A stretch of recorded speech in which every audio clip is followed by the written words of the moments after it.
ये नफरत में अंतर क्या है? जब कोई चीज जो ज्यादा मात्रा में आपके पास मिलती है तो उस चीज से आपको नफरत हो जाती है। बैंक बैलेंस फुल है भाई। एक दिन एटीएम से पैसा निकालना जाता था ना मैं, तो मैं पहले पैसा नहीं निकालता था, पहले बैलेंस चेक करता था। आप में से कितने लोग करते हैं? पहले बैलेंस चेक करता था। अब बैलेंस चेक करने की जरूरत नहीं पड़ती, क्योंकि पता है कि जो मैं सोच रहा हूं उससे तो कहीं ज्यादा इसके अंदर होगा।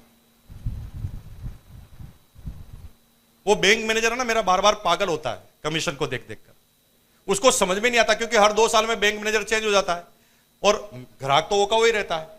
अब मैं वहां जाता हूं तो सब लोग इंट्रोड्यूस कराता है, सर इनका अकाउंट सबसे जोरदार है सर, सबसे ज्यादा डिपॉजिट इनके पास है सर, ये हमारे बेस्ट ग्राहक है। तो वो उससे मेरे से हाथ मिलाता और मेरे को बिठाता, चाय नाश्ता करवाता। लेकिन मन ही मन सोचता है कि ये निठल्ला आदमी 2-2 घंटे यहां पर बैठा रहता है, इसको कंपनी इतना पैसा देती क्यों है?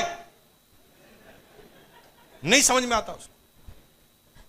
लेकिन उसकी बोलने की ताकत नहीं, उसकी औकात भी नहीं कि मेरे से पूछ ले कि तुम्हारे को इतना पैसा निठल्ले कैसे आ जाता है। लेकिन वो मेरे को थोड़ा मस्का लगाता है जिससे उसका बिजनेस और बढ़ जाए।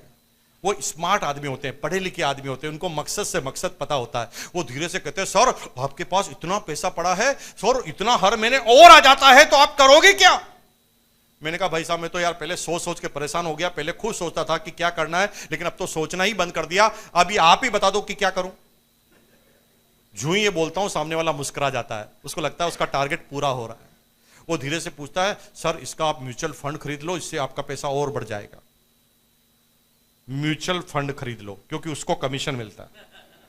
म्यूचुअल फंड खरीद लो, इससे आपका पैसा और बढ़ जाएगा। मैंने कहा चुप, मैं तेरे से पूछ रहा हूं ठिकाने लगाने का तरीका, और तू बढ़ाने का तरीका बता रहा है। बढ़ाने का तरीका तेरे से ज्यादा मेरे पास है, तू कम करने का बता। और इस हॉल में मुकेश कोठारी का चैलेंज है, आप में से एक आदमी मेरे कम करने का सटीक आंसर बता दो, मैं आपका गुलाम बन जाऊंगा। 1 करोड़ का चेक अभी का भी ले जा, क्योंकि ये बिजनेस बढ़ाना आपके हाथ में है, कम करना आपके हाथ में है ही नहीं। ये इस बिजनेस की ब्यूटी है,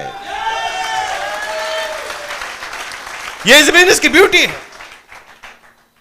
यहां टेक्नोलॉजी खड़े हो जाइए, सब एमराल्ड सारे खड़े हो जाइए। अब मैं ये सारे एमराल्ड पिन अचीवर हैं, इन सारे लोगों से मैं एक बात करूं। भाई आप मुझे गुरुदेव बोलते हैं, आप गुरु समान बोलते हैं, आप कहते हैं जो भी कहेंगे वो कर लेंगे, तो मैं आज आपसे एक चीज मांगता हूं कि आज से आप इस बिजनेस को बंद कर दो। कर दोगे? नहीं करेंगे। ये गुरु मानते हैं। गुरु के लिए तो आदमी कुएं में कूद जाता है, और ये भी कह रहे हैं कि मैं कुएं में कूद जाऊंगा लेकिन बिजनेस नहीं छोड़ूंगा। क्यों नहीं छोड़ूंगा? क्योंकि मन ही मन इनको एक बात समझ में आ रही है कि मुकेश कोठारी ये बड़ी बड़ी बातें तू इसलिए कर रहा है कि तेरे को इनकम आती है, तेरे सपने पूरे हो गए, हमारे कहां पूरे हुए? हमारे पूरे नहीं हुए और हम छोड़ दें? बैठ जाइए, इस बात को समझिए। यहां पर आपका बिजनेस आपके हाथ में नहीं होता, आपकी डाउनलाइन के सपनों में कन्वर्ट हो जाता है।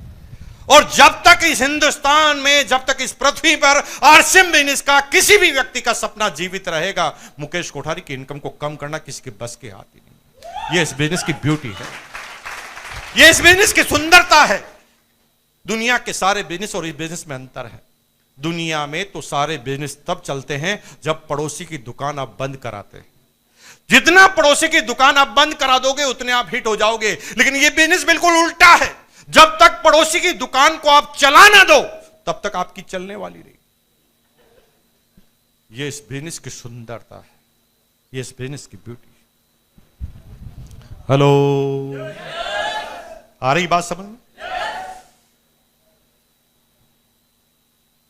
लेकिन मैंने अपने इस बिजनेस के इनकम के बारे में आपको नहीं बताया, क्योंकि जो इनकम इस बिजनेस से आती है उससे 4 गुना इनकम तो मेरे पास दूसरे बिजनेस सोर्स है, उससे आती है।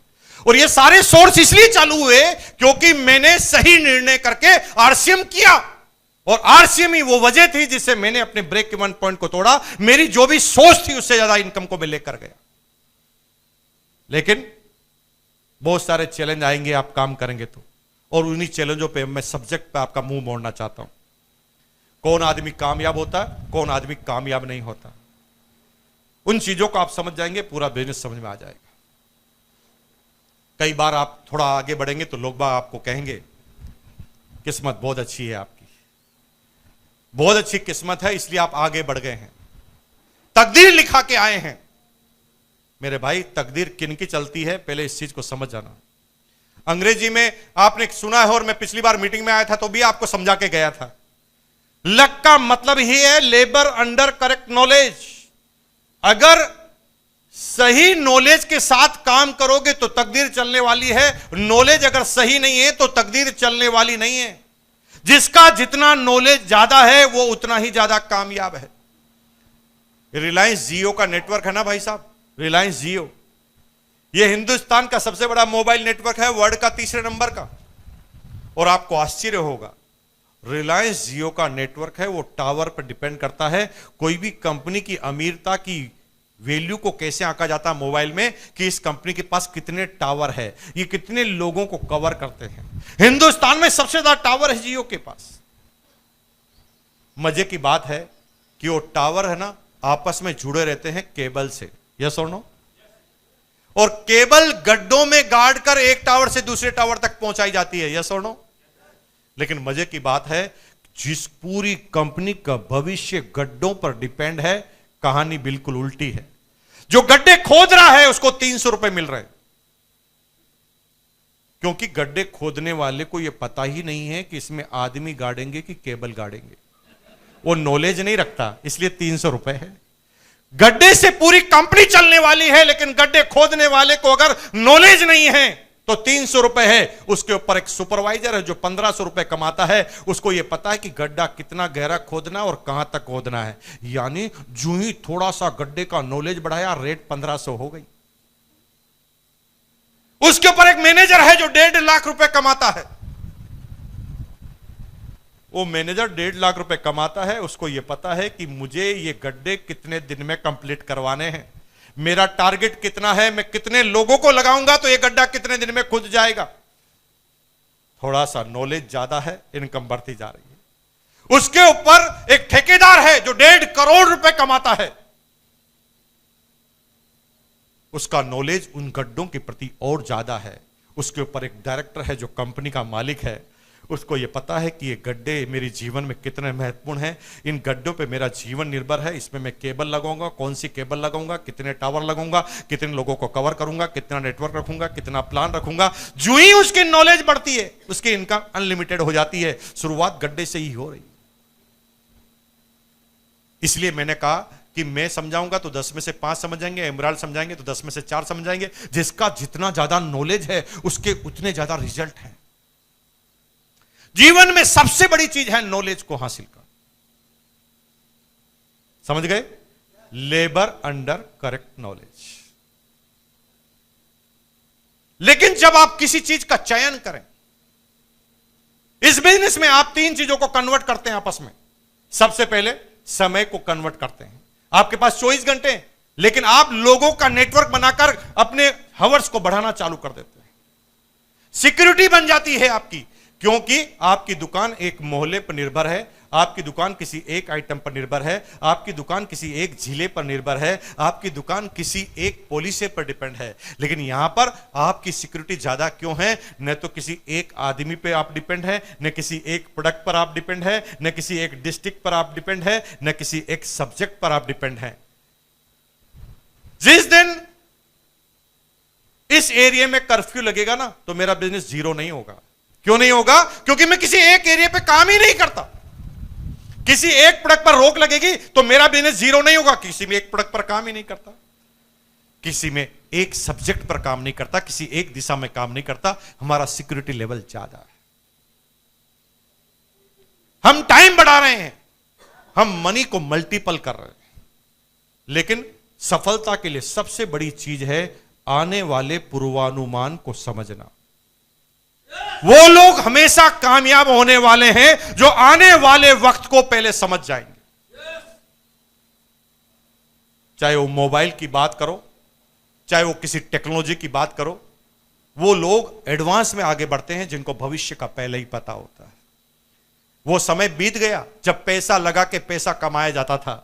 अभी तो वो एंटरप्रेन्योर आपके सामने आ गए हैं जो बिल्कुल भिखारी बनकर घर से निकले थे, आप करोड़पति बन गए, अरबपति बन गए। उन्होंने सिर्फ अपने दिमाग का इस्तेमाल किया, एक ऐप बनाई, लोगों को कन्वर्ट किया, सारे ड्राइवर और गाड़ी वालों को मिलाया, सारे ग्राहकों को मिलाया, दोनों को ऐप में डाल दिया और कहा कि भाई तुम आपस में लेन देन करते रहो, मुझे कमीशन देते रहो। आप समझ रहे हैं कि रोजगार के तरीके पुराने जैसे रहने वाले हैं तो खत्म हो जाएंगे आप बहुत जल्दी, क्योंकि दुनिया इतनी तेज गति से परिवर्तन हो रही है कि आप सोच भी नहीं सकते, इतना तेज गति से बदल रहा है सब कुछ। आज के 20 साल पहले सारे पेंटरों का बिजनेस खत्म हो गया, पता ना, फ्लेक्स मशीन आई, एक फ्लेक्स मशीन आई, सारे पेंटर समाज से ही गायब। आज के 15 साल पहले एसटीडी पीसीओ वाले गायब। जो धंधा सबसे टॉप पर चलता था वो धंधा पूरा का पूरा खत्म हो गया। 5 साल के अंदर 5 से 10 साल का क्राइटेरिया नोट कर लेना, सारे ड्राइवर गायब होने वाले हैं। अगर नहीं समझते तो आप देखो जाके गूगल पर और नई गाड़ियों के बारे में, नई डिजाइन के बारे में देखिए, गूगल एंड्रॉइड गाड़ियां। आदमी को जो झपकी आ सकती है मशीन को नहीं आ सकती। आपको कुछ नहीं करना है, नेविगेशन डालना है, लिखना है और सो जाओ, गाड़ी ऑटोमेटिक दिल्ली पहुंचा देगी और सही जगह जाके रोक देगी। आदमी तो टकरा सकता है, गाड़ी टकरा नहीं सकती, उसके सेंसर है। Driver less car. आप सोच रहे हैं मजदूरी करने वाले तो कमा खा लेगा, नहीं है मजदूरों का भविष्य। अमेजन का सबसे बड़ा गोडाउन है अमेरिका में, वॉशिंगटन के अंदर 10 किलोमीटर लंबा है वो। 10 किलोमीटर लंबा तो केवल गोडाउन है, और आश्चर्य की बात है एक सिंगल आदमी काम नहीं करता वहां पर। 10,000 रोबोट काम करते हैं। रोबोट के दिमाग में ही कंप्यूटर लगा हुआ है। दुनिया के किसी भी कोने से जब ऑर्डर जाता है, दिमाग के सीधा रोबोट के दिमाग के अंदर जाता है। रोबोट वहीं से खड़ा होता है, काम करना चालू करता है, रेक के सामने जाता है, सामान निकालता है, पैक करता है, स्टिकर लगाता है, डिस्पैच। आदमी की जरूरत है। मेरे भाई, जितने भी काम आप कर रहे हैं खत्म होने वाले। आप सोच रहे हैं कि मैं किराने की दुकान लगा लूंगा, मेरे भाई किराने का व्यापार ही खत्म होने वाला है पूरा का पूरा। इसका मतलब कोई खाना बंद कर देगा ऐसा नहीं है।